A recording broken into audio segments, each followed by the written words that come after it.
दोस्तों, ये कहानी एक लड़के की है जिसे मेहनत करना बिल्कुल भी पसंद नहीं था। वो हमेशा आलसी बनकर सोता रहता था, लेकिन एक दिन उसे अपना आलस छोड़कर मेहनत करनी पड़ी। अब उसे मेहनत क्यों करनी पड़ी और उसे उसकी मेहनत का क्या फल मिला, ये जानेंगे। बरसों पहले की बात है। एक रामपुर में एक किसान अपने परिवार के साथ रहता था। वो किसान बहुत मेहनती था, पर उसका बेटा शामू बहुत आलसी और कामचोर था। माँ, मुझे भूख लगी है, कुछ खाने को दे दो।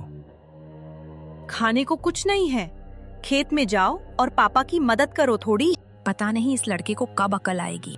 ये सब सुन के शामू वहाँ से चला जाता है। कुछ देर बाद शामू वापस घर आता है और कोने में चुपचाप बैठ जाता है। शाम होते ही किसान घर आता है। शामू, तुमने खाना खाया? नहीं पिताजी, आज माँ ने मुझे कुछ भी नहीं दिया खाने को। सुनो, इसे कुछ खाने को दे दो, कब तक ऐसे भूखा रहेगा? कोई जरूरत नहीं, बाकी काम ही क्या है। उसको सिर्फ खाने का और सोने का। कुछ काम भी करने को बोलो। और भला कितने दिन यूं ही बैठकर खाएगा। ये बात सुन किसान बहुत दुखी हो जाता है और अपने बेटे को समझाता है।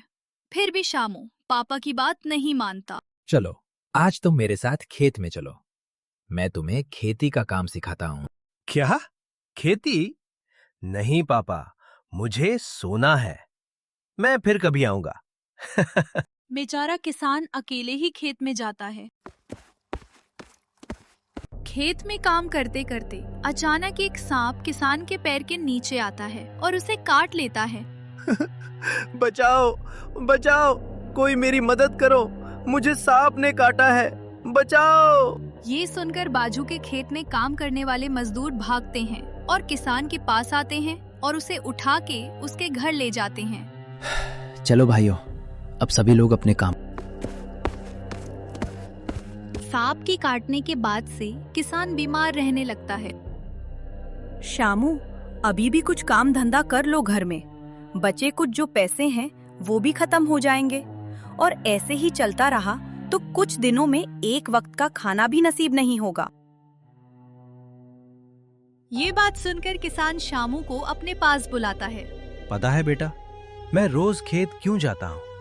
मेरे पिताजी ने अपने खेत में एक खजाना छुपा के रखा है। हाँ? जो मुझे आज तक नहीं मिला। अगर तुम खेत में जाओ तो शायद वो खजाना तुम्हें मिल जाए। क्या? खजाना? हाँ बेटा, खजाना। अरे ये तो अच्छा है।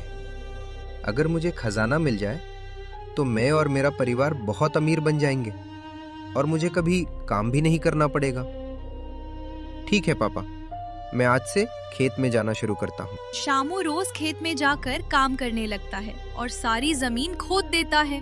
मैंने सारी जमीन खोद डाली, लेकिन खजाना कहीं नहीं मिला। ठीक है, मेहनत बेकार जाने से अच्छा है जमीन में बीज बो देता हूँ, कुछ तो हाथ लगेगा।